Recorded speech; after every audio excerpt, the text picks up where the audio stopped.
Hello, ladies and gents. Welcome back to Dennis Saliba Occult and Fortiana. And in today's video, I'm going to be discussing my analysis, and I'll be giving a brief presentation on what I consider to be the life, death, and rebirth cycle across various belief systems, but one of which in particular that stands out to me the most, which I find to be the most credible, is from the Tibetan Book of the Dead.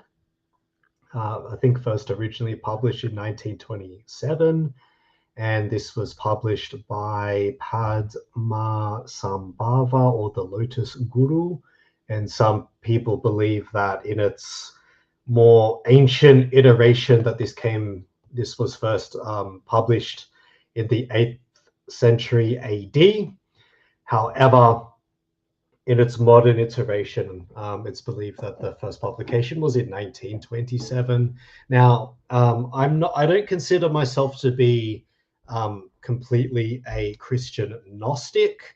However, I do believe that there is, like Hyperborean knowledge's channel, that there is indeed an inequality of the soul, that hylics and NPCs do exist, and that there's also the people at the top, which are the biggest hylics of them all, which are the psychopaths, basically, and the sadists.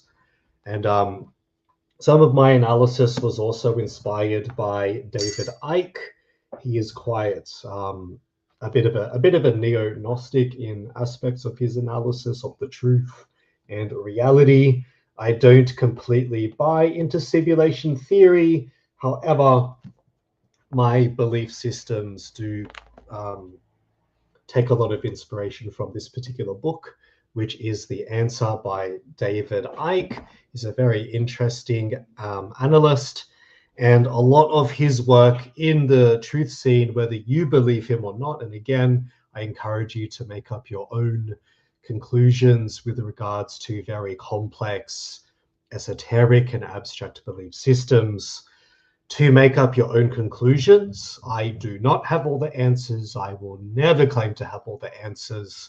And I always encourage people to exercise free agency and free will in their pursuit of higher esoteric knowledge, because you may know things and experiences that I don't, and vice versa. Same could apply for me in relation to you, the audience. So let's get into it. We've got a lot to cover today.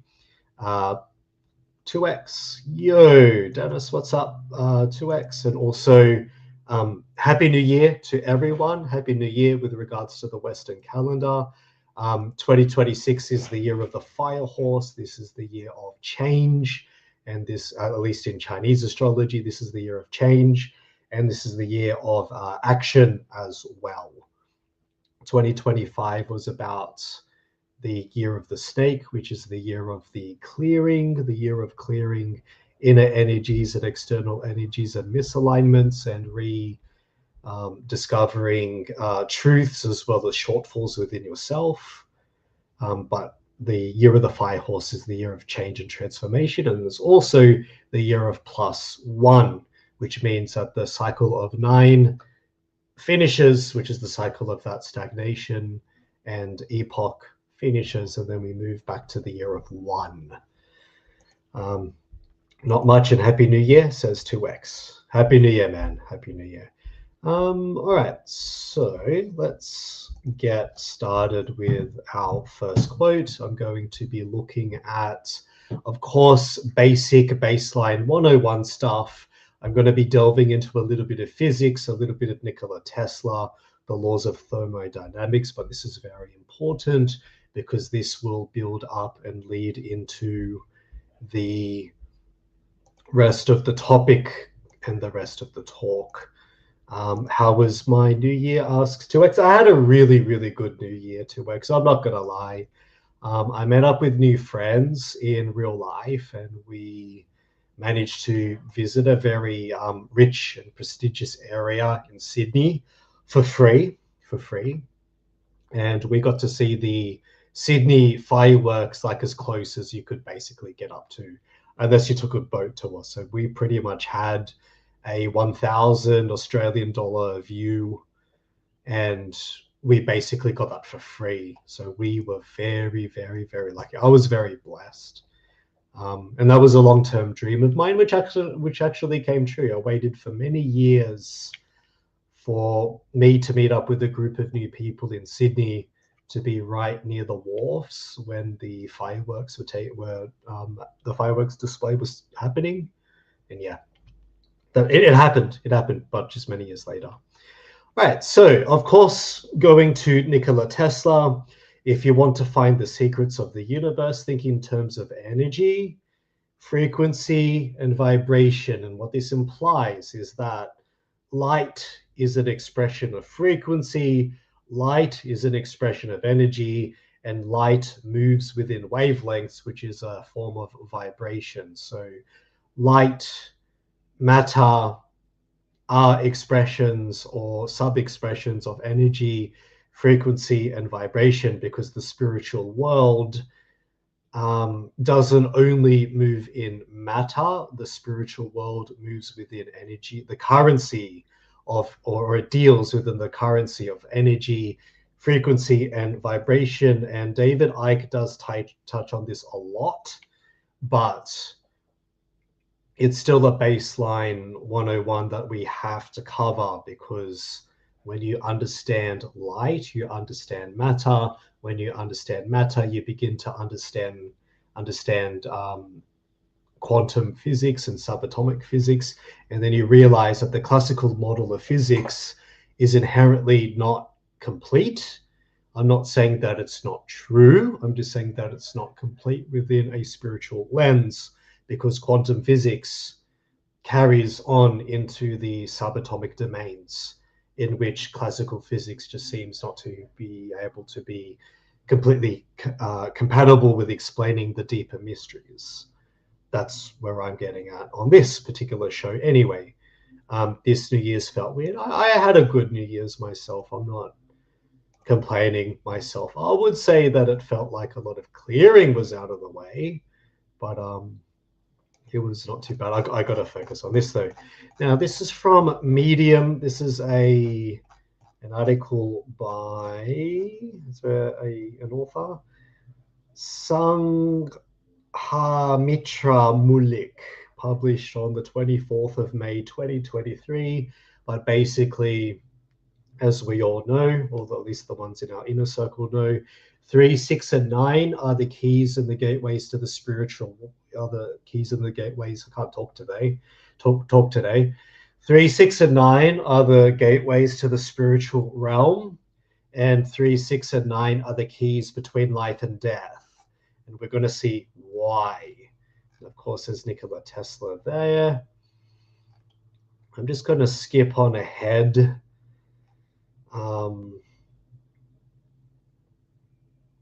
Just a little bit ahead, because I want to focus more on the numbers.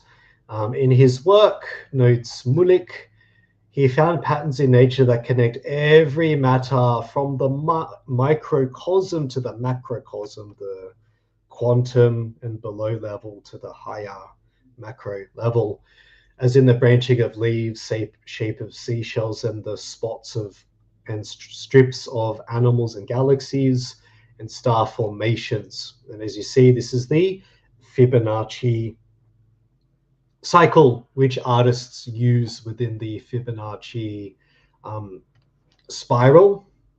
And it's very, very reminiscent, as we will see, to the Triskelion from Celtic paganism, as well as the spiral of life, also within paganism, but not only within Irish paganism, also within the Norse forms of paganism as well.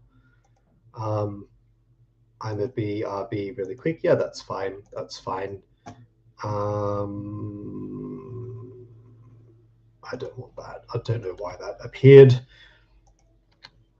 I'm just going to share this within the Discord as well, because I need to. Don't care about the women topic as much today. I'm talking about crazy death, birth, and reincarnation cycles. That's what I'm chatting about today. That's the purpose of today's stream. going to share this in the Discord. I have no idea how many people are awake. We shall see. We shall see.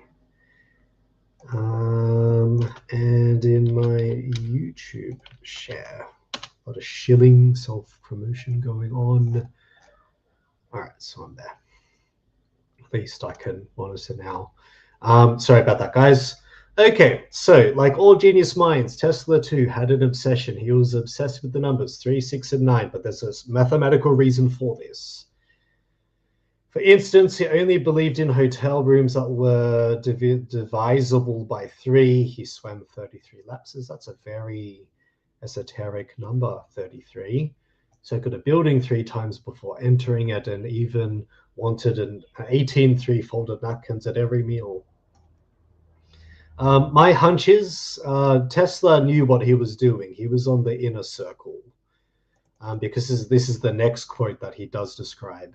If only you knew the magnificence of 3, 6, and 9, then you would have the key to the universe. Like I'm saying, these are the keys to the universe and the life and death reincarnation cycle, possibly. And again, I'm not a Kabbalist. I don't know much about Kabbalah just yet. I am reading up on this.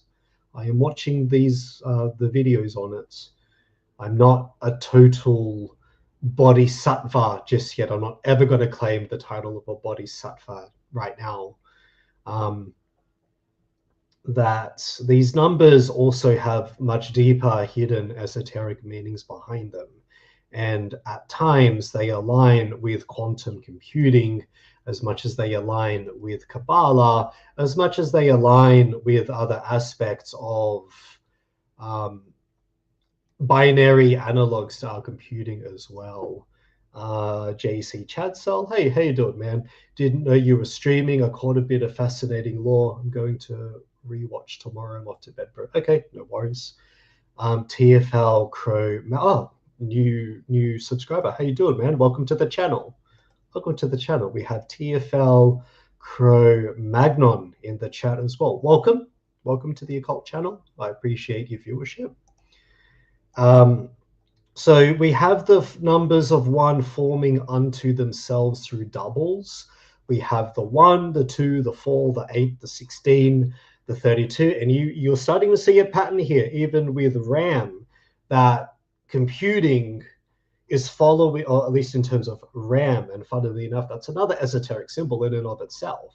Ram, the goat. Ram coming from Pan, from Celtic paganism, and possibly from aspects of Norse paganism, but more so from Celtic paganism. Ram also increases in these increments as well. 16, 32, 64, 128. And some do refer to this as the blueprint of God, at least cites our author. Sorry, guys, got to go back to the author's name. Mulik. I'm going to refer to her as Mulik for this stream, as Mulik cites. So there's that pattern. Now, as you look deeper into vortex mathematics, and again, I am not a physicist, I am not a mathematician, but for those that are mathematically, scientifically, empirically inclined, these are patterns that you can unpack in more detail than I can. I'm only making note of them because these numbers appear again and again and again and again and again. They are very significant. You have the repeating number order of 1, 2, 4, 8, 7, then back to 5, and so on. This is the Fibonacci sequence. And to get to this pattern, we double the numbers like a binary. 1 plus 1 equals 2. 2 plus 2 equals 4.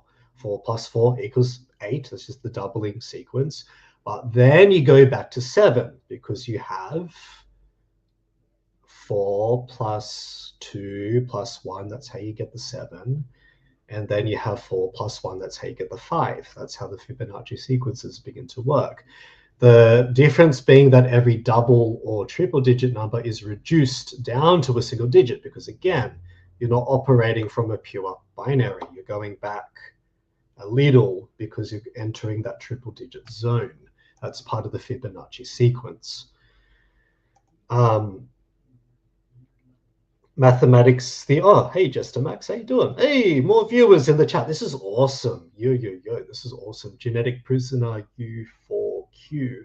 Celtic paganism is fascinating. Yes, it is. And I have to delve deeper into it because I don't want to give false patterns or an analysis that is flawed or incomplete. And again, I'm learning all of this stuff as well. I'm not claiming to know it all. I don't. In occult circles, I'm probably a neophyte at best, even with my knowledge. And I've only started reading into this stuff within the last year, if I'm going to be honest. Mathematics theory is also fascinating. Yes, it is. Mathematics is interesting when you really understand how it applies to the material world. And not only the material world, there's also the quantum world as well, because very often you'll find that the classical realm of physics, or the classical model of physics, only applies to matter at a certain level. And then when you start looking into the double slit experiment, you're able to literally view subquantum particles like this. You are the observer here. You can view subatomic particles in two realms at the same time, which completely defies classical physics. So it's not always black and white in the mathematical realm as well. And what that implies is that multidimensionality can exist even for specific instances of time. And then the deeper you delve into that, you realize that there could be multi-dimensionalities within those dimensionalities. So it gets layer upon layer upon layer upon layer of reality, and it becomes so incomprehensible that I don't even think that human beings can observe it, because I am a 3D being, much like you, the viewer. You are a 3D dimensional being. You have breadth, you have height, you have depth. We use the term depth here. Other people call it breadth or whatnot. But in essence, you are a physical being in a physical experience. Therefore, you can only observe a 5, 6, 7D reality from a 3D lens. So our comprehension is always going to be limited, or at least in my cosmology, we're always going to be limited. But what we have is the multidimensionality of the soul, and depending on the cosmology that you believe in, there is a collective soul, and you have the collective soul of many lifetimes coming together also within your ancestral line. And this is when the Rudolph Steiner occult significance of blood, his work, comes into play. But it's also when the Tibetan Book of the Dead also begin to align with that Rudolph Steiner cosmology. So these things overlap in so many layers that you have to unpack them step by step. So that's basically where I get at. TFL Cro-Magnon. I don't know much here. I'm just here to learn and soak in. Yeah, hell yeah, that's what we're about. TFL Cro-Magnon. Law drop, law share, ghosts, demons, Japanese spirits, non-Japanese spirits, Lao spirits, Hungarian spirits. We talk all about this. So spirits are energy or EM waves or something? Highly likely. I agree with that. Highly likely. And in my cosmology, electromagnetic waves are animating matter. It's not the other way around. It's not matter animating EM waves. It's EM waves animating matter. And you could observe this quite easily with the resonance experiments. And I've sort of covered this on my other stream related to Ahriman and the 9/11 demon faces. I showed you a video of the resonator, but basically the resonator experiment proves that matter is moved by frequency, which implies that the biomechanics of the spirit world is electromagnetic resonance, and that you have a resonance field. Let's say, for example, you walk on the train, and then some guy or some woman happens to irritate you just by being present. They don't do anything objectively wrong, but their energy just irritates you. That could be a form of electromagnetic resonance. And then you go, oh man, like that man or that lady annoys me so much, or that man and that lady is awesome. I love them. That's so cool. And then they're so cool, and then you absorb that energy. I believe that that is a reflection of the EM wave that you have. I wonder if Ghostbusters has some credibility to how they deal with ghosts off topic. No, it is on topic actually, Jester Max. MIT, at least in the remake of the woke version of Ghostbusters, MIT wrote down the equations that you see in that scene when they discuss it, the physics of this within the team, and those are not random equations. Those are actually written by MIT directly, and those equations talk about aspects of things like the laws of thermodynamics, which we're going to get into. They talk about the Fibonacci sequences. They talk about points of entropy. And this is going to go into the topic for the second stream that I wanted to do, which was my reaction to demonic possession. But in essence, what I believe is demons, spirits, or things in the ether, they're in a parallel dimension to Earth, but it's not separate from Earth. And they enter and exit the Earth plane for short periods of time because there are wormholes within the electromagnetic field. And then the electromagnetic field is sort of like random doorways, or doorways to pockets of reality in the 3D realm that end in entropy. And then those entropy points act as wormholes or doors for the spirit world, and then they enter here. And that's why you see paranormal stuff, and you're like, whoa, why did that shadow person appear? Or why did that light person appear? Or why do I see invisible footsteps in water? Because one element of reality is collapsing into the other through a wormhole. And funnily enough, if you've ever watched the last episode of Stranger Things in season 5, they talk a lot about what I'm talking about, that you have a bridge between the ether, one form of reality, into the other. And if you watch that last episode more carefully in detail, you see a lot of tree symbolism and the reverse of the tree symbolism as well, which is heavily connected to the Kabbalah, or the tree of life, but in the Sephiroth. But also within the Sephiroth, you have the inverse of the Sephiroth, which is the tree of death. And you see that frame play one specific way, like this, in that episode, at least symbolically. And then you see the other, when the bad guy, his name is Henry in that video, or in that series, Henry. When Henry appears, you see the reverse of that, which is like the tree of death. And you see the tree of life upside down in that series. I believe that it's heavily connected to a lot of Kabbalic symbolism, and the inverse Kabbalic symbolism, which is the inverse Sephiroth.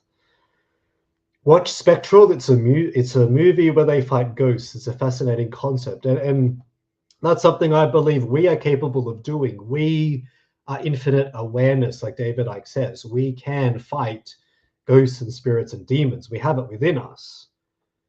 But I'm getting sidetracked within the topic now, because I have to cover this. So again, back to the numbers. 1 plus 0 is 1, 1 plus 1 is 2, 2 plus 2 is 4, 4 plus 4 is 8. You see how it's getting at. 8 plus 8 is 16, but 1 plus 6 equals 7. This is when the 7 comes in. And then again, you get the divisor of 16 plus 16 is 32. But then the 3 plus the 2 equals 5. And likewise, 32 plus 32, 64. 6 plus 4 is 10. And then 10, 1 plus the 0 goes back to 1 again. This is back into the coding. So the pattern repeats itself over and over, and then you get the 3, 6, and 9, because that pattern is exclusive of 3, 6, and 9, because these are the hidden numbers. Now, when you start doubling 3, 6, and 9, you get this. 3 plus 3 is 6, 6 plus 6 is 12, but then 1 plus 2 is 3, which is a divisor of 6. And that takes you back to the 2. And then again, 12 plus 12 is 24. 2 plus 4 is 6. And then from there to there, you get back into 3 again, or you can get into 9. And so forth. 24 plus 24, 48, 4 plus 8, 12. 1 plus 2 is 12, is in the plus 10, plus the 2 is 12. But also plus 1 plus 2 equals 3. This is the sequence. But when you get to 9, you always get 9 regardless. 9 is the most consistent number. 9 plus 9 is 18, i.e. 1 plus 8 is 9. But then 18 plus 18, 3 plus the 6 equals 9. And then you get to the 36, the 7 plus the 2 equals 9. So this is rather interesting that you could have dimension A and dimension B, and dimensions 1, 2, 4 are actually governed by 8, 7, and 5. And then you go to the higher plane of reality, and then you get governed ultimately by 9 is the sacred number, at least according to this. So I'm now going a bit mathematical here. I'm going to move on to the Triskelion and the spiral of life. So the Triskelion is obviously one of the older symbols of Neolithic times. The Triskel, or the Triskelion, is not related to Satanism, as much as, you know, a lot of neo-Christians believe that it is. But basically you have 3 arms. You have the 3 worlds, the present, the past, and the celestial. The present, or the past, the present, and the celestial, if you interpret it that way. But to add more to it, you also have the elements as well, which is believed to be the land, the sea, and the sky. And again, it's that 3 symbolism, and it follows that Fibonacci spiral that Fibonacci himself managed to mathematically model and prove again around the time of the Renaissance. Now, I'm going to refer to the laws of thermodynamics because this is when we get into the physics side of things. This is directly taken from the NASA website. So basically, thermodynamics is the study of the effects of work and heat and energy. And what did Nikola Tesla talk about? Energy, frequency, vibration, and heat is an expression of energy, vibration, frequency, as well, as much as it's an interaction with matter. So, and actually, and in another symbol, in a symbolic sense, I'm not going into literal here. It's interesting how in English that the language we use itself also reflects these principles, because you ask someone, hey mate, what's the matter? What's the matter? And then you have physical matter, but also you have the matter is in, you know, someone's inner state of being. So that's kind of an interesting connection in and of itself. Thermodynamics is the study of work, heat, and energy on a system. Thermodynamics is only concerned with large-scale observations, so bear that in mind.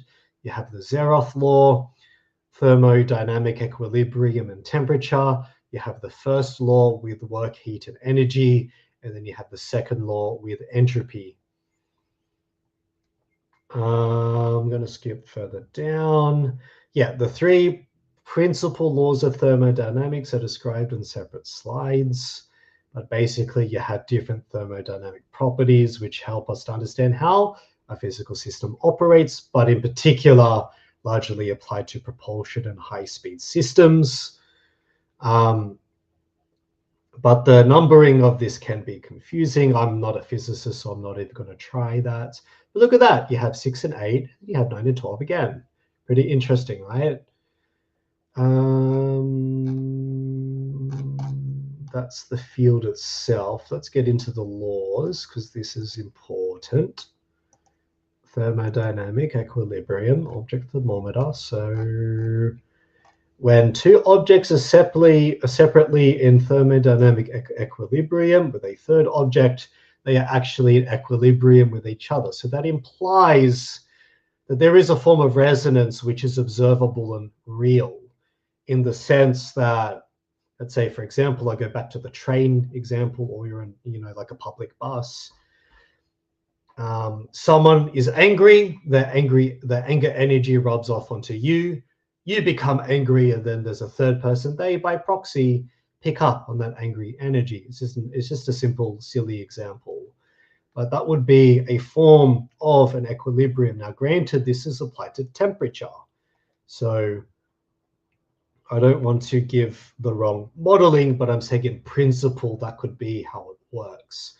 Thermodynamics is a branch of physics where we talked about this.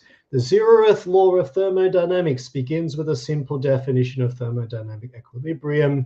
It is observed that some property of an object like pressure, or in a volume of gas, or length of a metal rod, or the electrical conductivity of a wire can change when the object is heated or cooled. Now, in a supernatural context, you notice that a lot of paranormal encounters are actually in cool spaces. And there are, like people like Ghostbusters, but not just Ghostbusters or those ghost shows, but like actual scientific paranormal investigators. They work with thermometers. They can prove this.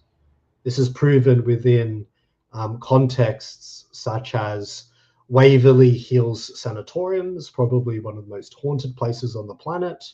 Hosker Castle as well. When there's a strong paranormal presence, you notice that there's also a lot of cooling pockets or a lot of cooling presences around. And that's kind of interesting to observe because that tends to be your predictor. If these two objects are brought into physical contact, there is initially a change in the property of both objects. The cold presence is there, and then you feel the cold presence. But eventually, the change in property stops, and the objects are said to be in thermal or thermodynamic equilibrium. Thermodynamic equilibrium leads to the large-scale definition of temperature. When two objects are in thermal equilibrium, they are said to have the same temperature. During the process of reaching thermal equilibrium, heat, which is a form of energy, another form of energy, is transferred between the objects. The objects of the process reaching thermal equilibrium are described in the first and the second laws of thermodynamics. We're going to get to those because I need to cover all of them today. The 0th law of thermodynamics is an observation when two objects are separately in thermodynamic equilibrium with a third object, they are in equilibrium with each other as a triumvirate. As suppose we have three objects shown in the slide, which was earlier, object 1, object 2 are in physical contact with thermal equilibrium. Object 2 is also in thermal equilibrium with object 3. There is no physical contact between 1 and 3, but if object 1 and 3 are brought into contact, it is observed that they are in thermal equilibrium, which implies that if there is indeed, and again, I'm only thought experimenting here, I'm not claiming to prove the existence of ghosts or anything here. I'm only thought experimenting and posing a possibility. Let's say that you encounter a ghost and you feel, a drop in temperature and you observe it with a thermometer. Then does that not imply that you as object 1 are in contact with object 2, which could be the spirit, the entity, the demon, the ghost, or whatever? And then that cooling feeling that you get on your fingers or in your face or wherever you feel it is that thermal equilibrium in action. So I don't completely buy that this is all separate. All I'm saying is that this is a possibility. We don't fully know. And I don't fully know either. So that's probably why you feel what you feel when you have paranormal encounters anyway. All right, the first law of thermodynamics, heat transfer and work. When you go from state 1, you move into state 2. And again, please, I'm not a mathematician. Mathematicians, please comment in the chat or down below. You have internal energy, and E2 negative E1 equals Q negative W, which is the heat transfer of Q minus the internal energy of W. Any thermodynamic system in an equilibrium state possesses a state variable called internal energy between any two equilibrium states. The change in internal energy is equal to the difference of the heat transfer into the system and then the work done by the system, because you have things like air resistance, gravity, other forms of matter which are in between the state one to the second state. So they impede some of the heat transfer naturally. This is what I'm guessing the equation is getting at.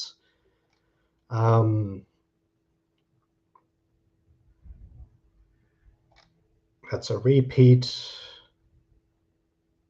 I should read from here, I think.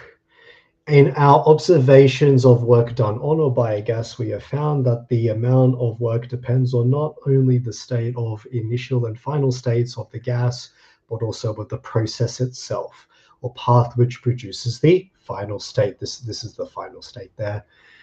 Similarly, the amount of heat transferred into or from a gas depends on the initial and final states, which is this and this, and the process which produces the final state. Many observations of real gases have shown that the difference of the heat flow into the gas and the work done depends on depends only on the initial and final states of the gas, but it does not depend on the process of the path. This suggests the existence of an additional variable called the internal energy of the gas, which depends only on the state of the gas and not on any process. The internal energy is a state variable, just like the temperature or the pressure. The first law of thermodynamics defines internal energy as E as equal to the difference of the heat transfer of Q, so they have to be the same, into the system of work done by the system, which is the product here.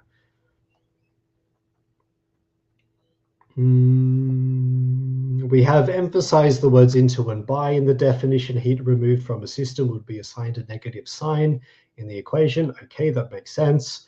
Similarly, work done on by the system is assigned a negative sign. The internal energy is just a form of energy, like potential energy of an object at some height above the Earth, or the kinetic energy of an object in motion, the same way that potential energy can be converted into kinetic energy while conserving, I should say, the total energy of the system. The internal energy of the thermodynamic system can be converted into either kinetic or potential energy. Like potential energy, the internal energy can be stored into the system, but the potential energy cannot exceed that state. It has to be confined within that state. Notice, however, that heat work cannot be stored or conserved independently, since they depend on process. So heat is not stored as a form of potential energy. That's very interesting. The first law of thermodynamics allows for many possible states of a system to exist, but only certain states are found to exist in nature.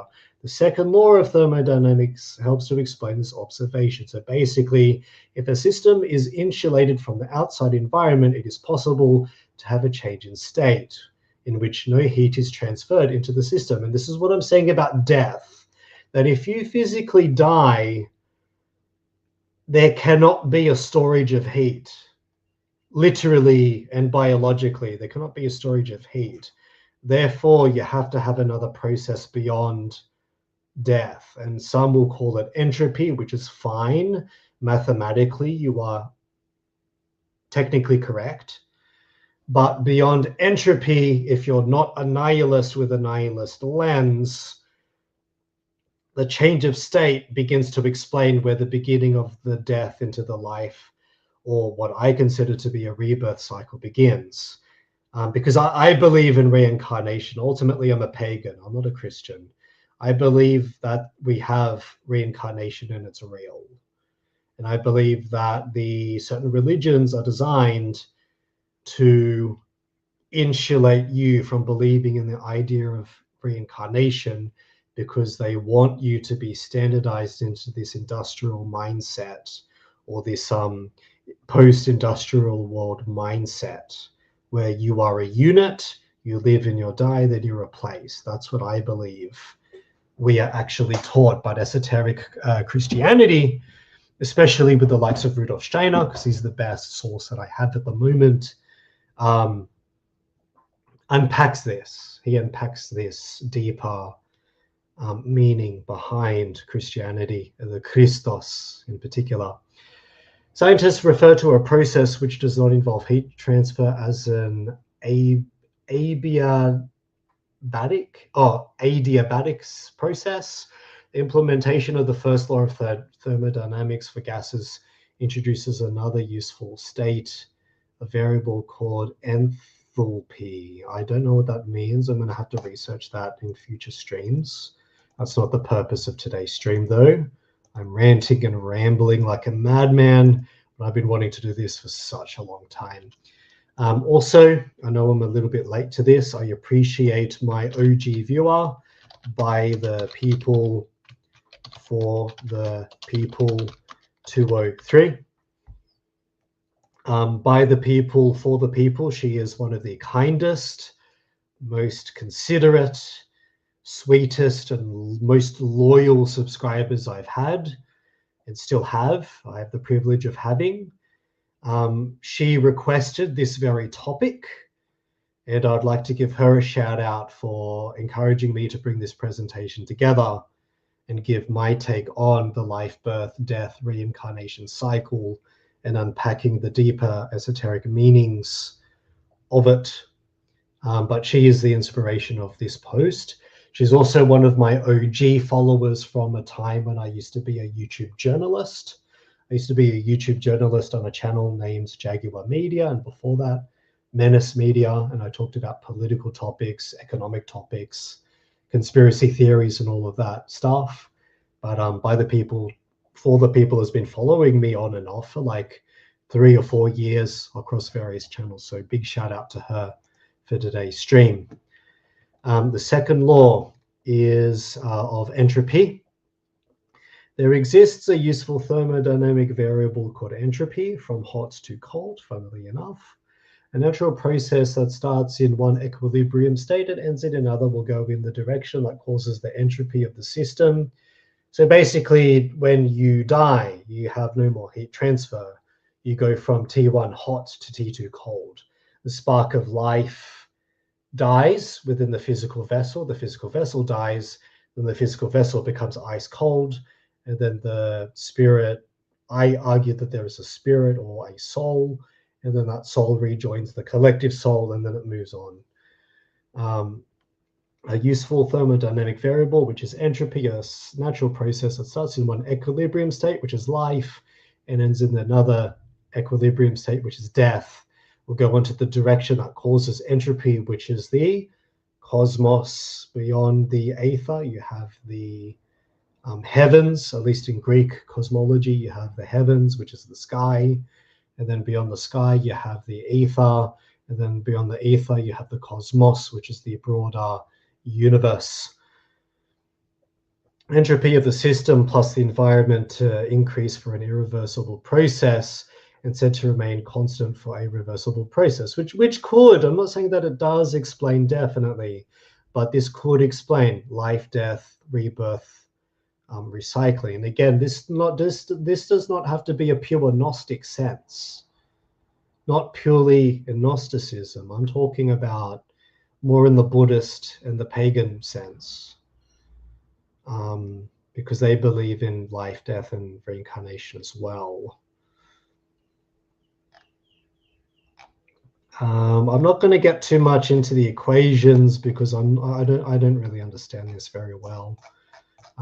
But the equations are available on the Glenn Research Center and NASA. Now, the reason why I bring this up is because this is going to build into what we're talking about now, which is my next thing will be on, not that, the Tibetan Book of the Dead. Let's start off with a Reddit post. And again, you might be like, oh my God, Reddit. Okay, fine. Reddit's not the most credible source. I get it. But sometimes Reddit does have very interesting insights and recommendations. And that's the only reason why I would ever cite the source. Reddit can be useful for finding information or tips and tricks that you may not have encountered yourself. And then someone's done it for you when they've put it on this post. This is by Benji Rand, related to Buddhism from 4 years ago. I'm confused by the Tibetan Book of the Dead. I would earnestly love some clarification from the community. Now, there is a 1994 documentary, The Tibetan Book of the Dead. I need to watch this. I should have watched it before the stream, but I had to cobble this together and cover this stream. The 1994 documentary, The Tibetan Book of the Dead, and it seems like a big goal is to escape the reincarnation cycle, which is samsara. And then in Christian Gnosticism, they're going to call it the demiurge, run by Yaldabaoth.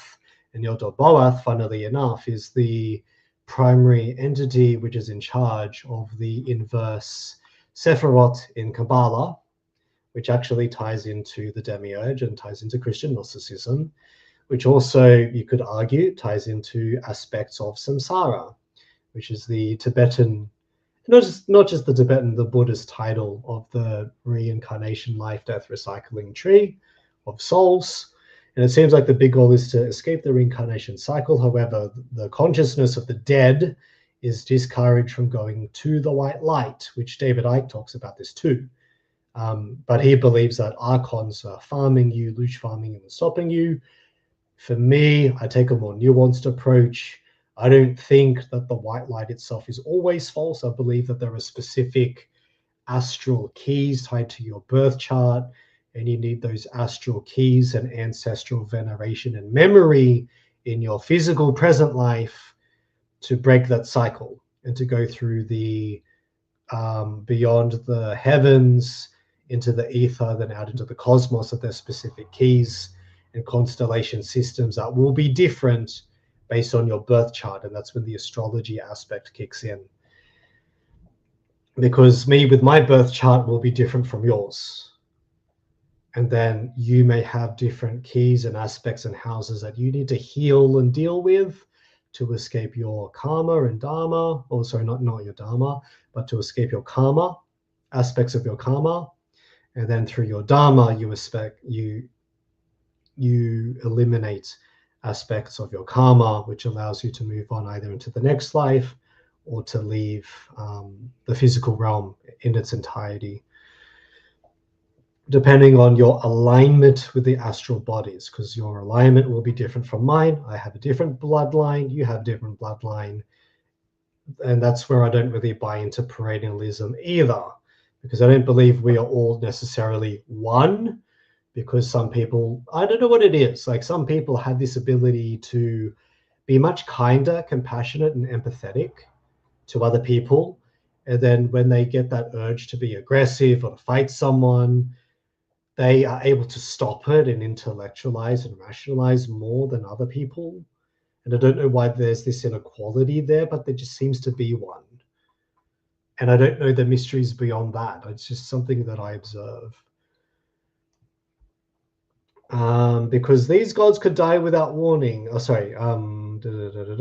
These eternal gods exist outside of time and space. Well, of course, because they're in the deeper levels of the cosmos, which is apparently an undesirable thing because these gods could die without warning. So instead, we're encouraged to give reincarnation, where we can also die at any time to have another go. Not necessarily a reset, but a reinitiation within a specific timeline, within a specific context, within a specific energy body, with a specific mind, a specific history, a specific bloodline, a specific ancestry. It goes on and on and on and on. It's very multi-dimensional. This is interesting to note. The gods aren't eternal, at least according to the Tibetan Book of the Dead. I disagree with this.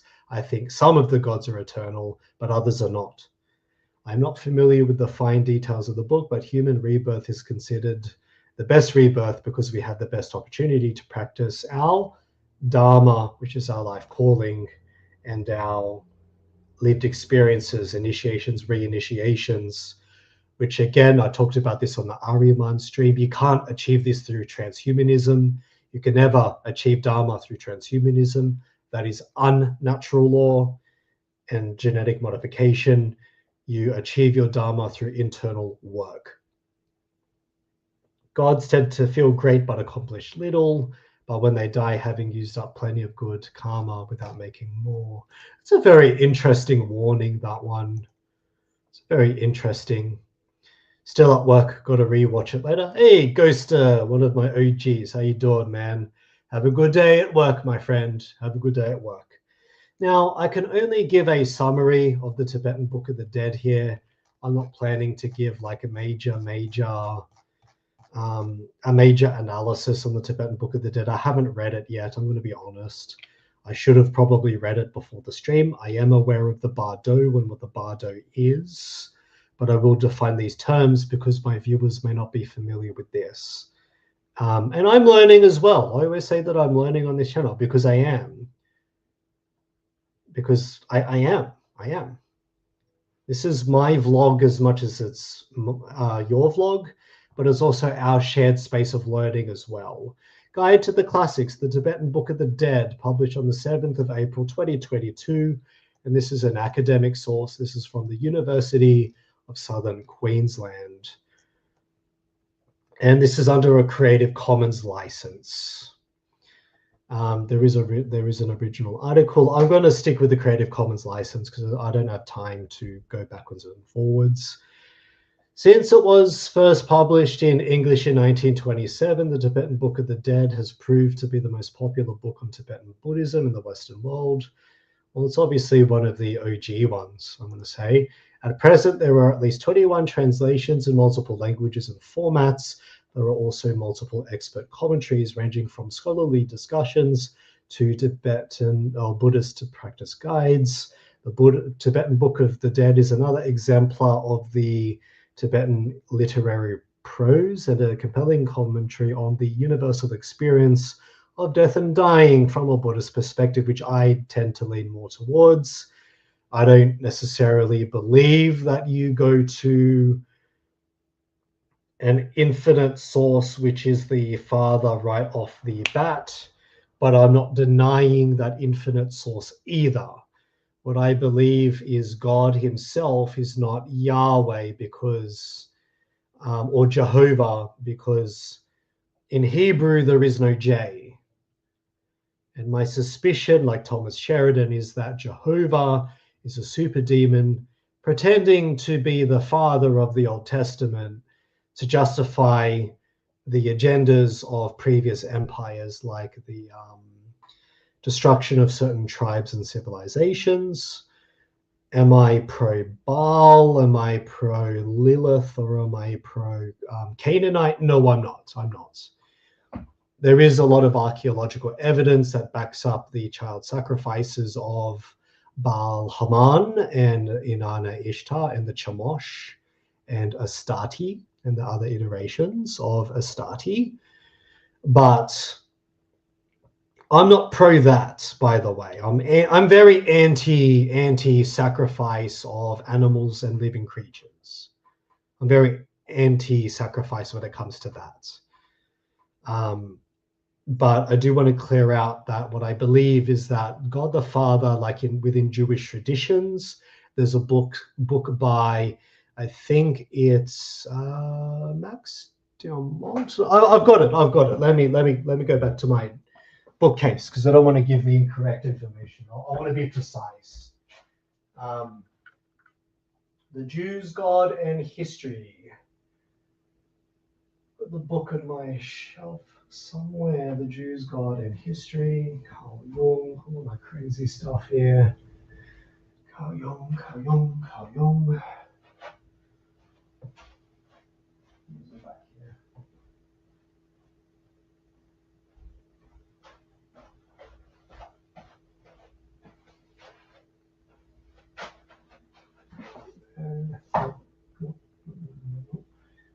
Jews, God, and History. I used to have it on my shelf. It's not there. Huh. Damn. I'm losing my mind. I don't know where I put my book. Normally I'm very good with my books. Sorry about that, my viewers. I apologize for that, for being AFK right on stream. There's a book called The Jews, God, and History.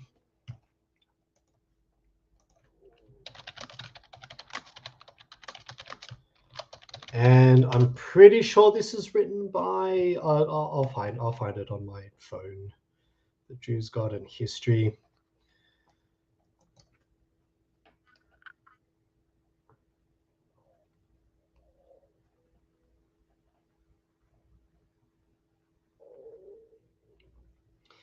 Yeah, Dumont. It was Dumont. Max I. Dumont. He wrote about the siege of Jerusalem as well.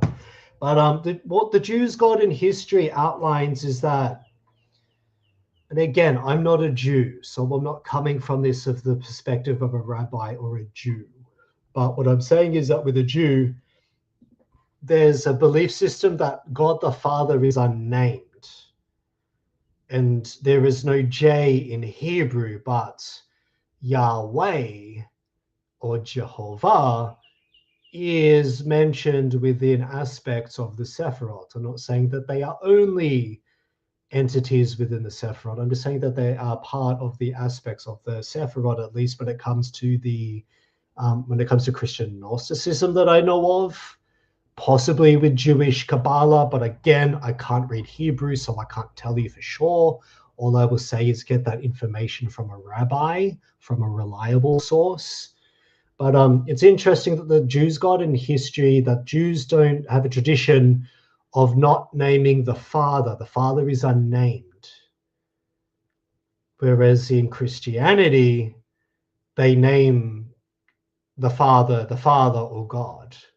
But I tend not to believe Jehovah being the Father. And I might be called an apostate or a weirdo or a heretic for saying that, but I don't believe Jehovah's the Father. I believe that there's an eternal source creator being. Yes, I believe that. And they oversee the life, birth, re-death cycle. And you don't go to the eternal creation all the time, because you're undergoing many initiations to build your collective soul. That's what I believe. That's what Rudolph Steiner talks about. And funnily enough, elements of it or aspects of it align with Buddhism. A classic of medieval Buddhist literature contains vivid descriptions of the Bardo, or intermediary states between death and rebirth, that are like other medieval texts often illustrated. The most important thing to understand about the Tibetan Book of the Dead is that it is meant to be read aloud. This is not surprising when we consider that ancient texts from many cultures are meant to be recited. And I'm going to make the case that that there's also the Egyptian Book of the Dead, and that the Egyptian Book of the Dead, which at least within modern Western alchemic traditions, which is only about 500 years old,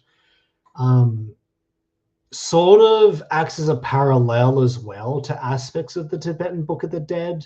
I'm not saying that they're the same. I never claimed for them to be the same, but they have very similar themes and concepts that overlap with one another, which I do find rather interesting, because there is an Egyptian Book of the Dead as well.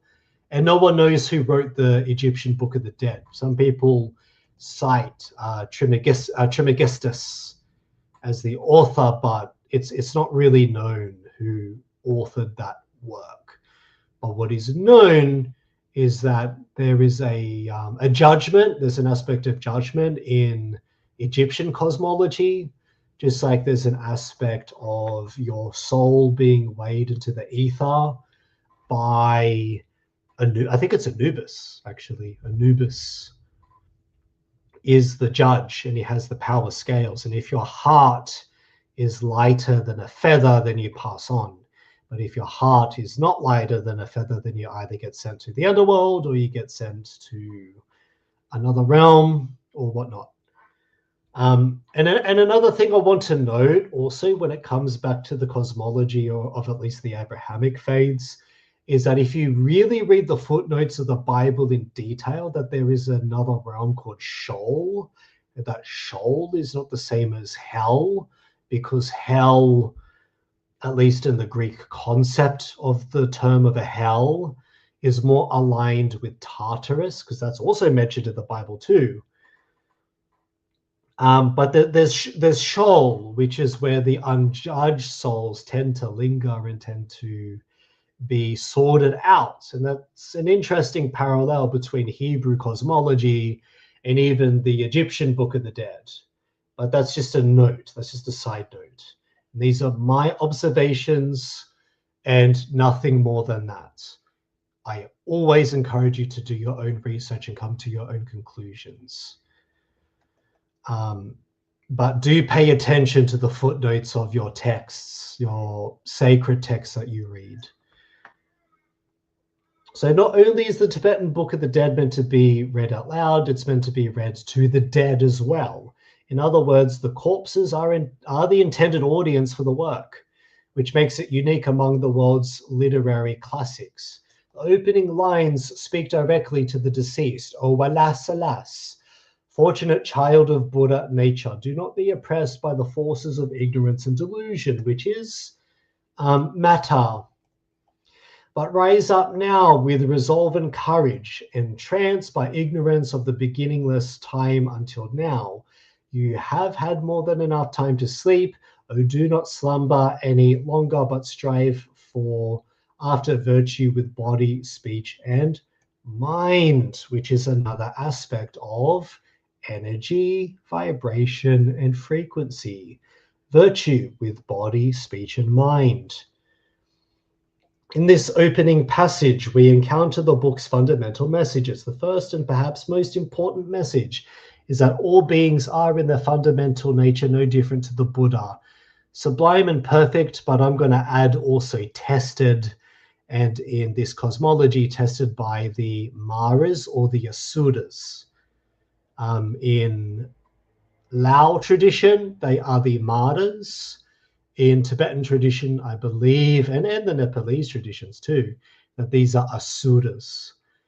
The demon world, the demons, the demon world, the astral, the spirits and the beings stuck here and in the ether.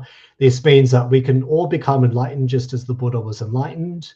The next message is that a subtle, pared back form of consciousness remains alert in the corpse of some time after death, existing in what is known as a Bardo, or an intermediate state of existence between death and rebirth. So the soul and the body needs time to decompose.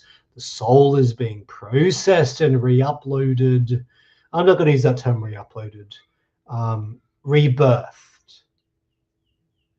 From the death state, life to death, linear time in the world, back upwards into the reverse of time.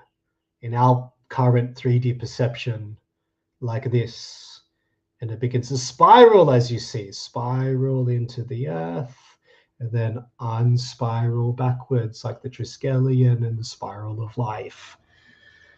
A Bardo is a mind state rather than a place, and a transitional state that is neither here nor there. Not of this life, but also not of the next.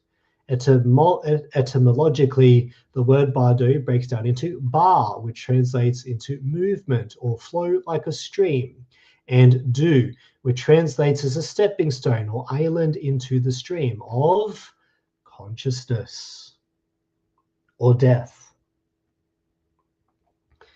The idea of an island of stillness within a stream of movement is profoundly important in the Buddha's teachings, because it points to the hidden profundity of present experience, to the immediacy that is being in now, but can open us to a direct and intimate experience of what Tibetan Buddhists call our true nature or our enlightened nature, but some may refer to this as the collective soul, the cycle of life. The final message of the lines quoted above is that physical death is not an ultimate end or an oblivion. So there are limitations, or believed at least in this cosmology, that there are limitations even towards nihilism itself as a worldview.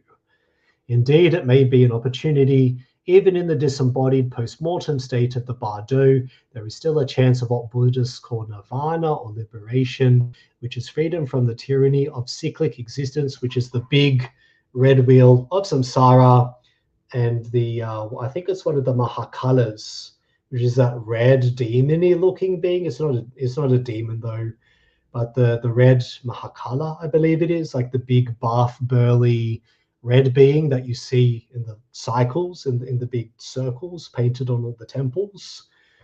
That itself is the life, death, rebirth cycle, in other words.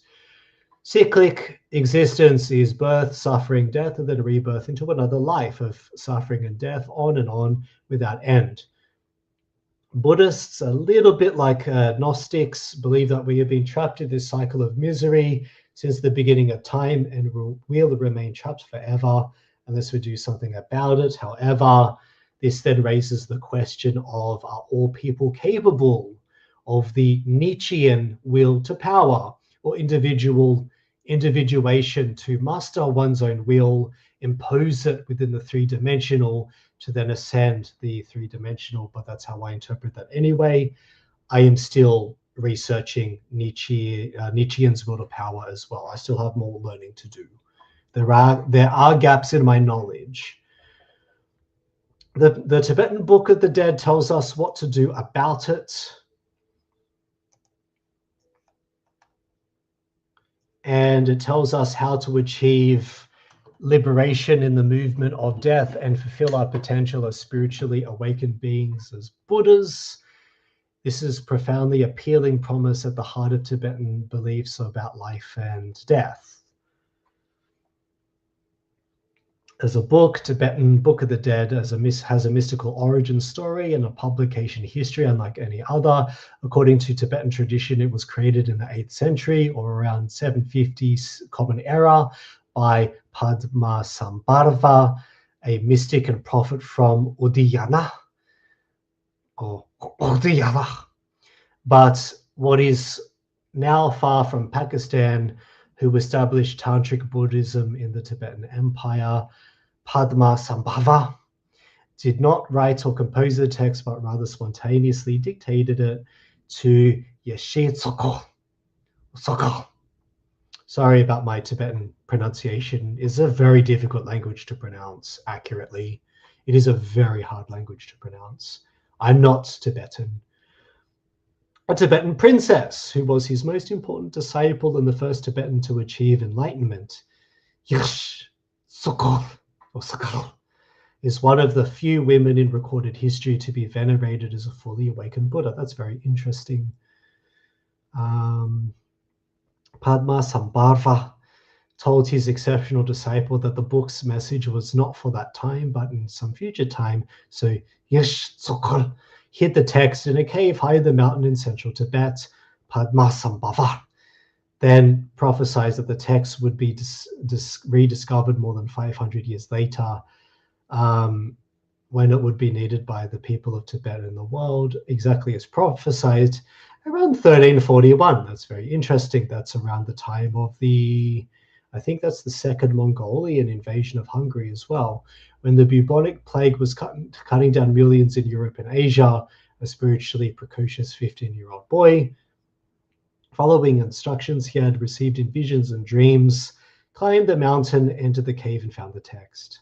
The boy was Karma. Funny, interesting. His name is Karma Lingpa. From then on, renowned as a saint and a visionary from the prophesied Terton, or treasure revealer of the spiritual treasure that is the Tibetan Book of the Dead. The text was copied and distributed throughout Tibet and the lands where Tantric Buddhism flourished: Bhutan, Nepal, Ladakh, Sikkim, Mongolia, and China. And I'm going to say by proxy rather than directly involved, aspects of Hungary as well, and aspects of Laos. It became one of the most treasured texts of Tibetan Buddhism. That's why I have a copy of it. If we accept the traditional version of events, the Tibetan Book of the Dead was created centuries before the epic poem Beowulf was composed in England, but was not made public or widely distributed around the time Chaucer wrote the Canterbury Tales. This has to be one of the longest publishing schedules in history, spanning nearly 600 years. True or not, the origin adds to the book's mystique, the universality of death. It's more related to that. So I'm not going to get into the Western reception of it.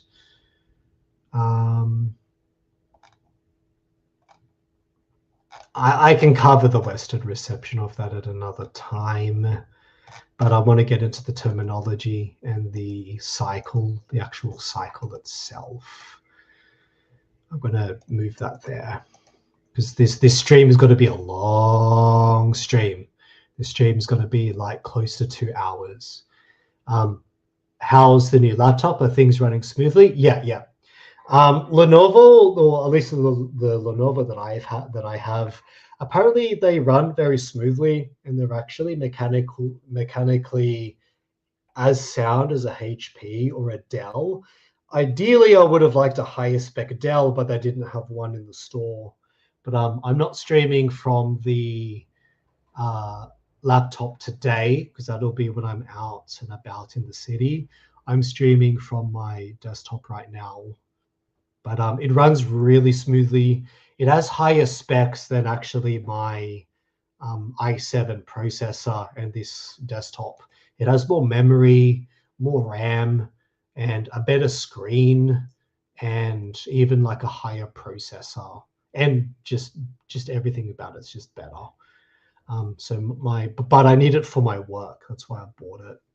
I didn't only buy it for filming, but I had filming in mind as well. I'm doing it for my work.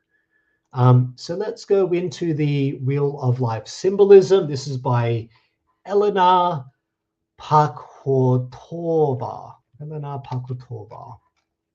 The Wheel of Life. And this is the big red demonish looking character, but he's not a demon. This is the Mahakala. The Mahakala is a guardian of the heavens in Buddhism, but in particular in Tibetan Buddhism. This is the Mahakala, and he has the crown with the skulls, and the skulls are symboling his guardianship of the realm of the dead and the safeguarding of reincarnated souls and the keeping of the dead away from certain timelines and certain reincarnations. 5, 4, 3, 2, 1. And as you see, 1 looks like the Nagas. That could be symbolic of the Nagas. I'm not saying it is, but it could be symbolic of the Nagas and the dragons. And then the second realm, you have the people. And then in the third realm, you have the earth, or the souls, and then the earth. The fourth realm, you have the skies and the ether, or what could also be your Dharma as well. And then you have the Mahakala. He's the guardian. So a representation of the cycle of life, death, and rebirth. The cycle of life, death, and rebirth is a representation of Buddhist beliefs about the cycle of life, death, and rebirth, known as samsara. Past actions, your karma, are the force that keeps beings within the physical state of existence. The central hub makes the wheel rotate. Your deeds, consciously or subconsciously, makes the wheels of samsara rotate. And then the rim that holds the wheel together is your karma itself. The rim that holds the wheel of together consists of the states of consciousness in the process of rebirth, more in the from the ether, so from the Mahakala to the rebirth in the eternal into the rebirth cycle. The whole existence is depicted between these two parts. This is the rebirth cycle through the spirits. You have the Naga. I don't know what the bird or the horse represents, but they are significant. They're also significant within Buddhism, in Theravada Buddhism as well, and also in Mongolian shamanism and Hungarian shamanism as well. They are all significant but carry very similar iconography. They may have different meanings, but they carry very similar symbolism there.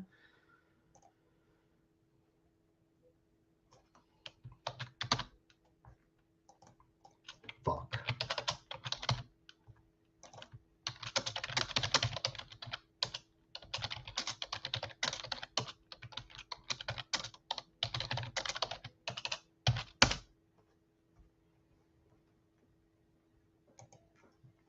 The 3 poisons at the center of the wheel are called the 3 poisons that trap the beings, all beings, including animals, in samsara. 3 animals that chase each other's tails represent the main roots of suffering. beginning at the bottom and moving clockwise. The pig symbolizes ignorance. A snake stands for danger, anger or hatred. I thought that would be the Nagas. And a rooster represents desire or attachment.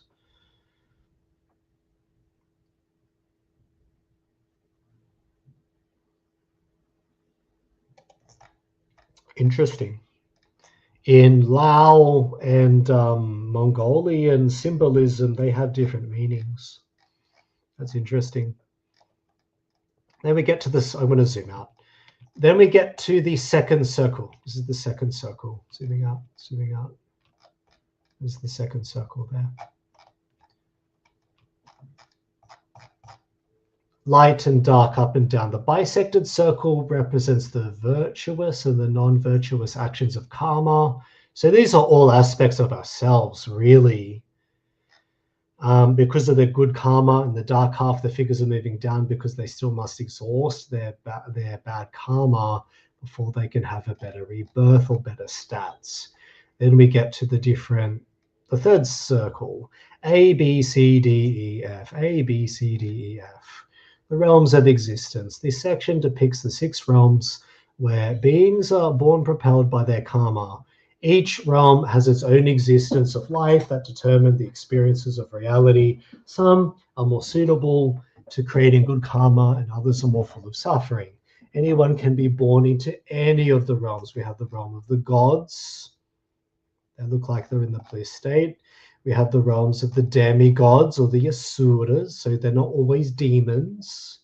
They can be elementals. They can be lower ranked gods. They could be local gods of a hill or a mountain or a river stream or a water system or fire, so on and so forth. You have the hungry ghost realm. That's probably one of the scarier places that you could end up. The hell realm, the animal ghosts realm, and the human realm again. But that's more like I guess you could draw a parallel between the human realm and Sheol in Hebrew cosmology, but it's interesting how animals have their own realm and the hungry ghost realm have their own. And you get to the number cycle of 1, 2, 3, 4, 5, 6, 7, 8, 9, 10, 11, and 12. Back to our numerology from Nikola Tesla as well. Another parallel there. It's another consistent theme that you see again, the 12. The 12 links of dependent origin. The ring symbolically depicts a consciousness being reborn. It arises in independence on the root causes of samsara and is preceding mental states and shaped by karma. Realm number 1, or the link of dependent origination number 1, is the person who is blind. The second is volition, the creator who is the potter. Third, consciousness of the monkey. Fourth, name and form, the 2 people in the boat. 5, the 6 senses, or the empty house. This is interesting, that name and form of the 2 people in the boat, because you have that as above, so below aspect. But you also have the name, because the name is the name in which you call the spirit of not just demons and other spirits, but even the life and death of a soul, a human being. Is that the name is the legal entry into the physical world as much as the departure key into the astral world as well. The name is significant in and of itself because that carries a specific frequency, which is your lifetime in a specific timeline within a specific reincarnation or an incarnation. And that's a very important key in exorcisms, as well as welcoming rituals and summonings. Feelings, sensations, an arrow in the person's eye, craving and desire, the person drinking.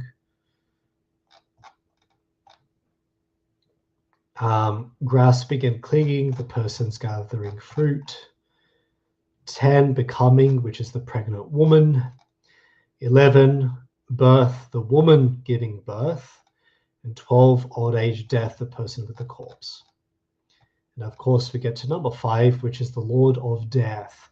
Some might say that this is Brahma or Shiva, but others might also refer to this as the Mahakala. I think this is the Mahakala myself, but I could be wrong.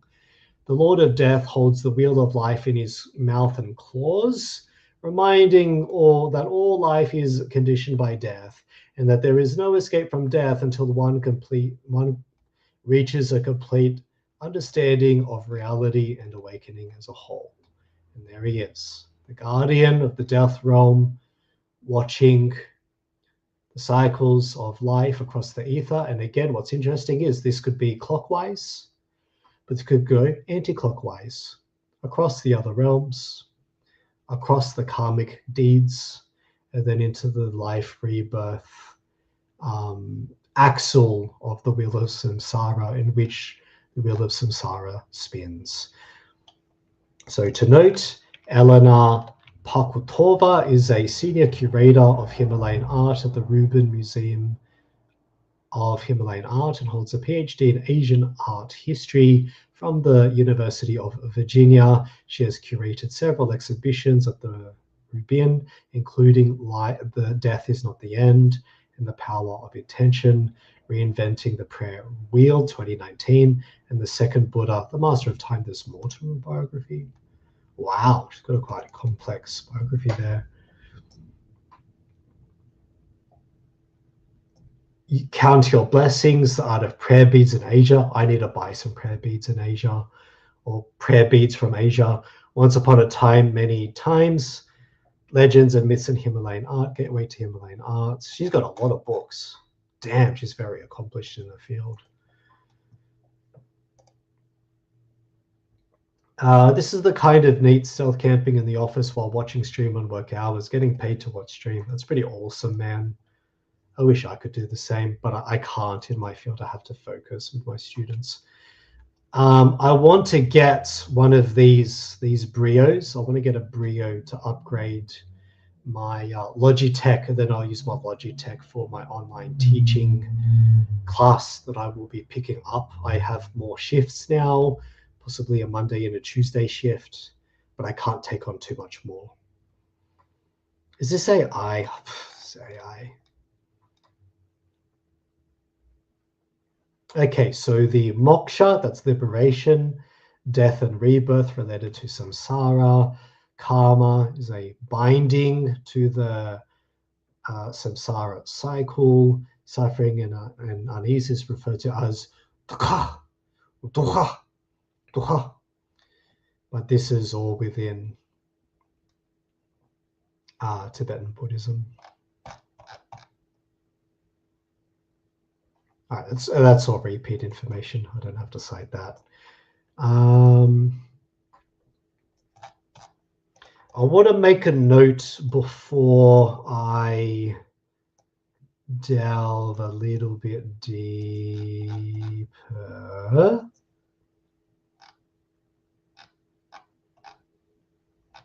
That's about Pentecost. Before I delve a little bit deeper, I just want to quickly go to a future resource that I plan on buying in the future. I'm a little bit broke right now.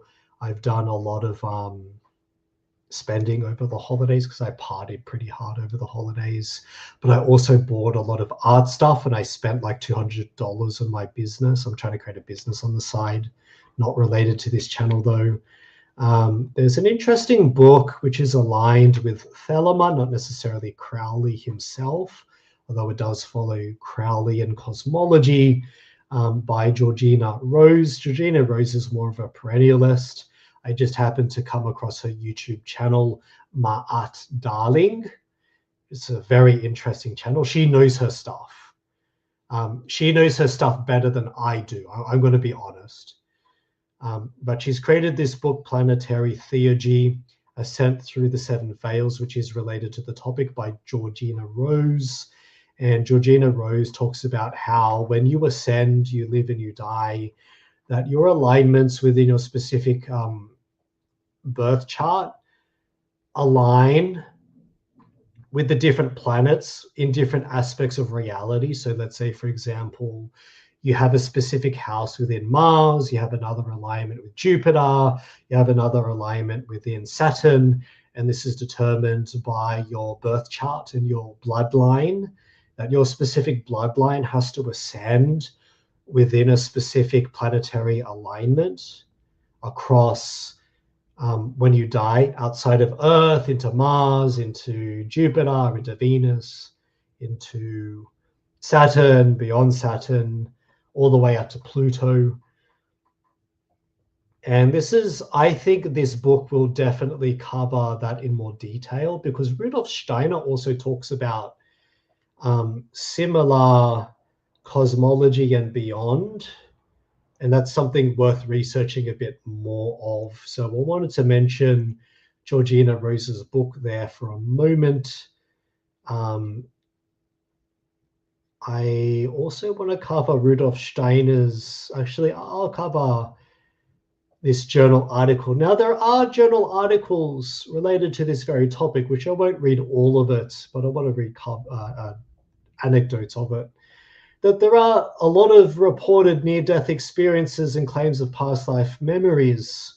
And this is a university paper by the University of Virginia by Bruce Greyson, MD. And the abstract of this claims that some features of near-death experiences, or NDEs, suggest that consciousness may continue to function after death of the body, and that the life reviews of some NDEs include what seem to be memories of a past lifetime. My anecdote of a past lifetime is that I was a German Messerschmitt 109 pilot, or at least a Hungarian one, and I was shot down over the Battle of Britain. And this, in my current incarnation, has led me to become instinctively obsessed with airplanes. And what I've never been able to understand is that in a flight simulator, I am more naturally inclined to fly a Messerschmitt 109 better without trading in a flight simulator than I am with a Spitfire or a Mustang, a P-51 Mustang, or other aircraft, because that's just how I operate instinctively. That's one of my anecdotes, though. Another anecdote that I have would incriminate me, but it's very personal. It's related to the same lifetime, though. I'm not going to mention it here. It's quite personal. Some of which involves verifiable details, suggesting the experience has lived more than one life and can recall events from successive lives. These apparent past memories parallel the claims of young children.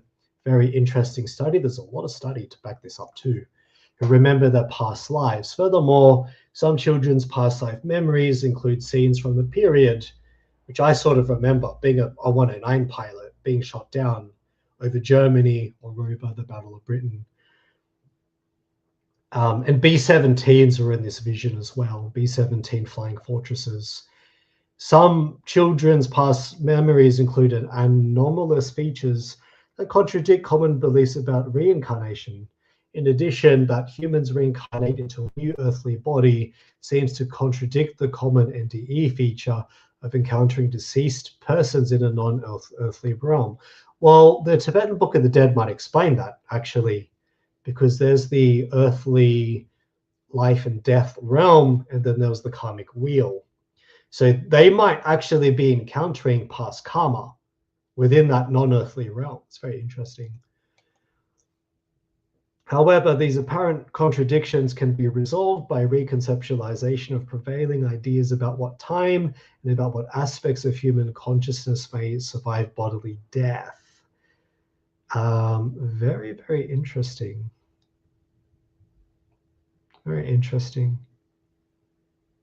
When someone's about to die, or NDEs, there are very vivid and realistic experiences, often interpreted as spiritual or mystical, typically under extreme physiological conditions such as trauma, cessation of brain activity, dream, deep general anesthesia, or cardiac arrest.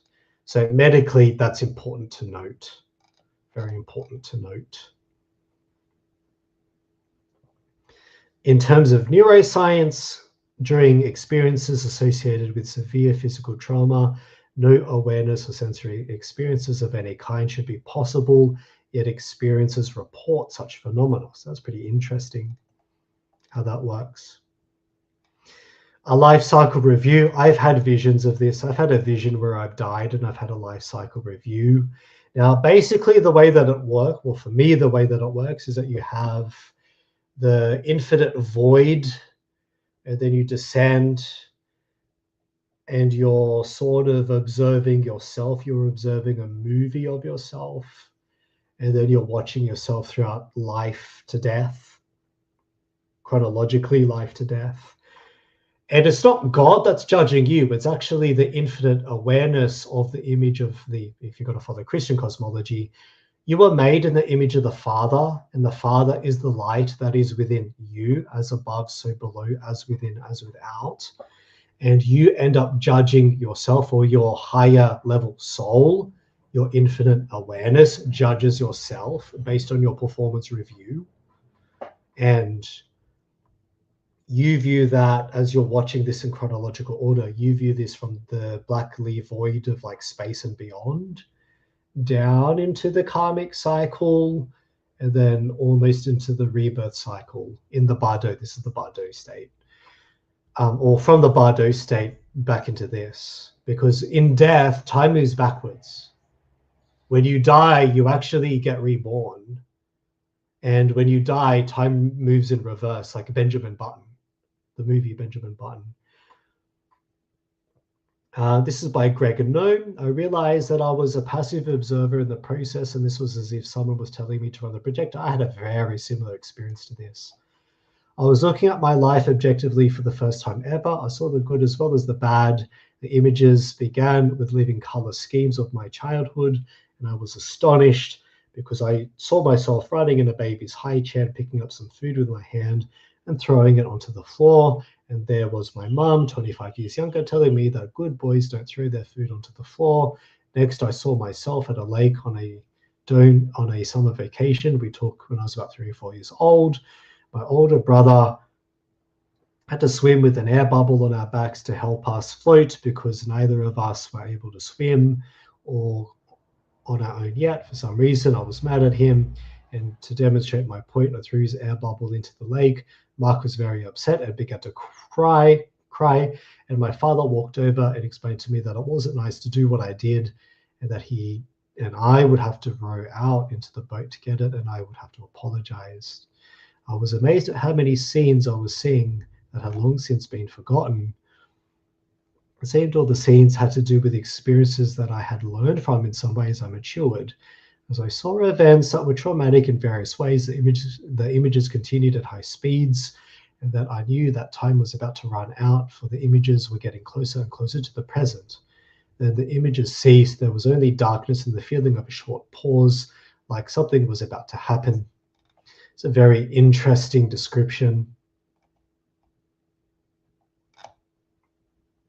I'm not going to read all these, but these are very interesting. There's another study very similar to this, which has like a compilation of 2,000 of these types of stories. There's another very interesting video from a channel called Wartime Stories.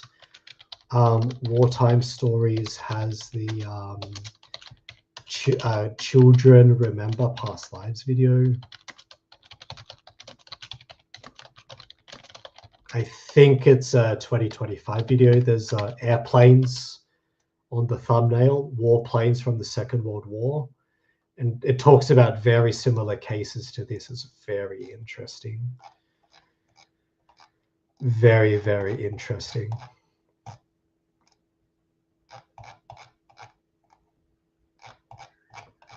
I'm going to read the conclusion, if there's a conclusion there. NDEs that include apparent past life memories in the life reviews suggest that humans can live on this earthly plane more than once, and that memories of past lives indicate descriptions of the period between lives supports the validity of NDEs, but little of that cross-validation between NDEs and apparent memories of past lives can be considered scientific evidence. I understand why. I get it. But what is interesting is that this seems to fit the paradigm of energy is not created or destroyed. You go from one life to the next, or you go from one life and death rebirth into one life and death rebirth.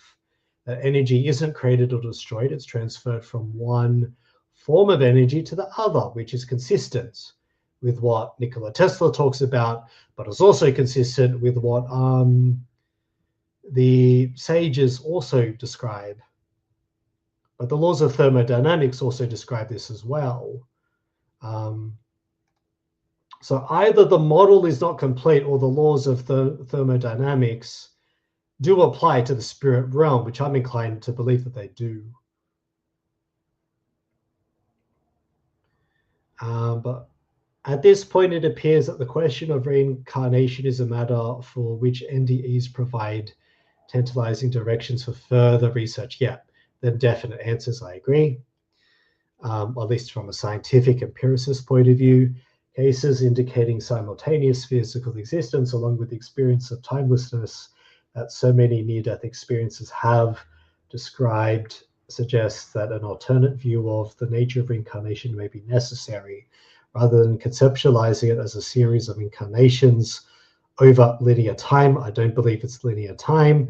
The normal perception of time in earthly life may involve incarnations that occur simultaneously in a state of timelessness, or like string theory or multi-dimensional theory, in which everything is happening all at once, past, present, future, all at once. This lifetime, the previous lifetime, the next lifetime, all at once. The perception of time that experiencers report during their NDEs, for the majority of people who have not experienced the timelessness of an NDE in this paradigmatic shift, thinking about the nature of time can be challenging. It's a very interesting study, that one. Very interesting. Very, very interesting. I want to finish off. This might be part one I'll make this part one in a two-part stream. I'll return next week with a part two because I have to research this stuff. This is very detailed information. And this is only the review. This is not like a full comprehensive analysis. This is only a review. Spiritual Alignments of the Planets by Rudolph Steiner, in a lecture given to Dornach on the 27th of July, 1923. So we have, I'm just going to skip a little bit ahead.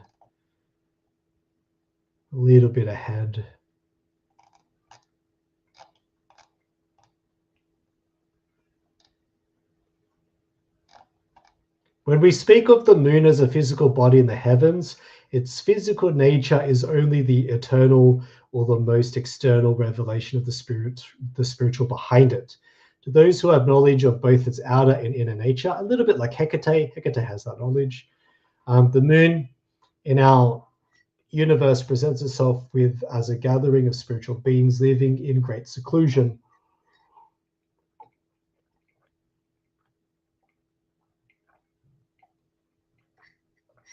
Sorry about that. Some may refer to that as archons living on the moon, but others might say otherwise. Like David Icke believes archons live on the moon. Outwardly, the moon acts as a mirror of the universe, and in fact reflects the light of the sun, is evident to the most superficial observation. So we can say what comes from the moon is the light of the sun, which is shone upon it, and it is reflected. First of all, the moon is a mirror of the sun's light, but we do not see what is behind it. It can be said, therefore, that the universe before us is in a twofold aspect. It reveals itself in the environment of the Earth and is radiated back by the moon. We talked about this. Anyone capable of observing mirror pictures thrown back by the moon in all directions would have the whole universe before him in reflection, not only which is within the moon, and that alone remains, if I may express it, the moon's secret. It remains hidden, just as what a mirror remains hidden. what is behind the outer surface of the moon in the innermost picture of the moon is significant above all in its spiritual aspect.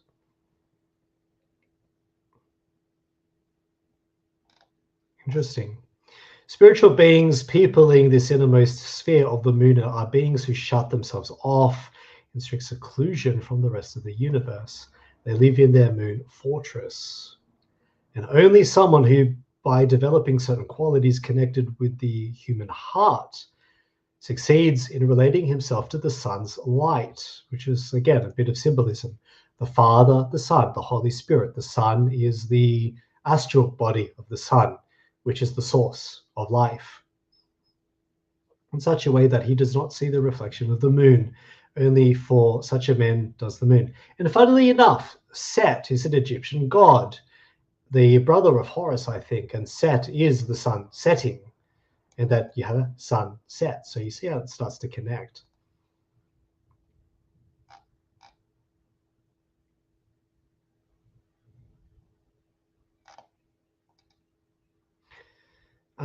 Uranus, Neptune.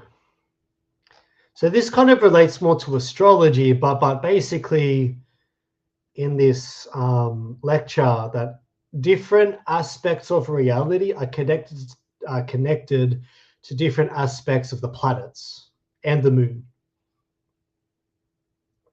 So Saturn represents the nature of Saturn, which is sort of an antithesis to the moon.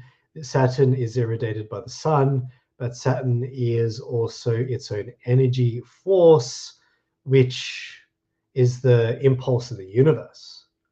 And Saturn is quite individualistic. It encourages you to alchemize your individuality.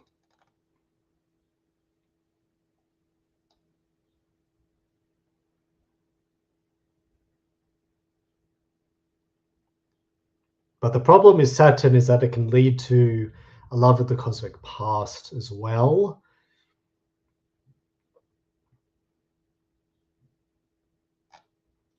Jupiter, the thinker in our planetary system, cultivated by beings in his cosmic domain. Jupiter contains in the form of thoughts and all the formative process of different orders of cosmic beings. Saturn tells of the past. Jupiter is a living portrayal of what's connected to him or us in the cosmic present. It's interesting. We have Mars. Mars is the talker or the convincer. Mars is blurting out souls into its sphere in whatever cosmos is available to it. Mars is the most talkative planet, and Mars has a longing for always talking. Mars does little thinking, but according to Steiner, Mars is related to zest and fervor, or the Mars spirits are related to zest and fervor. Mars is the evolution of humanity, which investigates humankind into manifold ways to make statements and let less good sides. Which is the source of the man's genius and daemon, not demon, not to be confused with daemon. Daemon is your inner creative impulse and your inner creative genius. Wasn't there a planet X or so? Yes, there was. This is that's tied to Babylonian cosmology as well. Planet Venus is again different. How should I put it? Planet Venus wards off the universe. She is difficult to approach. She does not want to know anything about the universe. Her attitude is that if she were to expose herself to the external universe, she would lose her virginal nature. She has no desire for the universe and rejects every would-be partner. It's a bit like in the times that we're in right now, especially between men and women in the Western world, and China too. Venus reflects nothing at all in the universe and wants to know nothing of it, but she lovingly reflects whatever comes from the earth. If with the eyes of the soul we are able to glimpse the mysteries of Venus, the whole earth, with its secrets of life soul, is there for us once again. Venus gazes deeply into the heart of human beings, for that is what best interests her. Its somatic experiences of earthly life are reflected again through Venus. My Venus is very weak because I'm on the autism spectrum anyway, but my Venus energy is very weak. My Mars energy is very strong. So is my Jupiter, and my energy of the moon is actually quite strong, but not my Venus aspects. There we get to Mars. We talked about Mars, Venus, and then we get to, oh, sorry, this is Venus. That was Mercury. No, Venus again.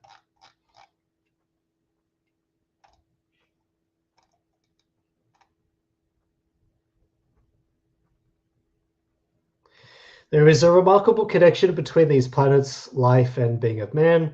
The moon, which enshrines us beings living as the universe builds and fashions out of form, the body of man. It is therefore by the moon that the forces of heredity are incorporated into his bodily constitution. Beings who are in complete seclusion muse upon the fact that transmission in the stream of hereditary flowing from generation to generation is the way of the physical, so basically within the same bloodline. And this is because moon beings remain so firmly entrenched in their fortress. Venus and Mercury bring into the human being the karmic element, which is connected with more life of the soul and spirit, and comes with the expression of, and in his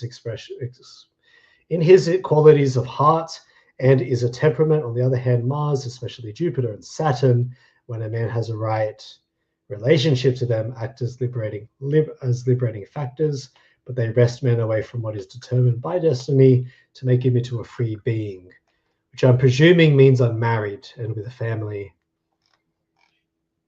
Very interesting stuff, how planets, astrology, hermeneutics of these things align with a lot of the belief systems already. Anyways, I've got to stop it there, guys. That is the end of the stream. I hope you did enjoy the planet. I can't talk. I hope you enjoyed the stream today, and I hope you enjoyed the topic.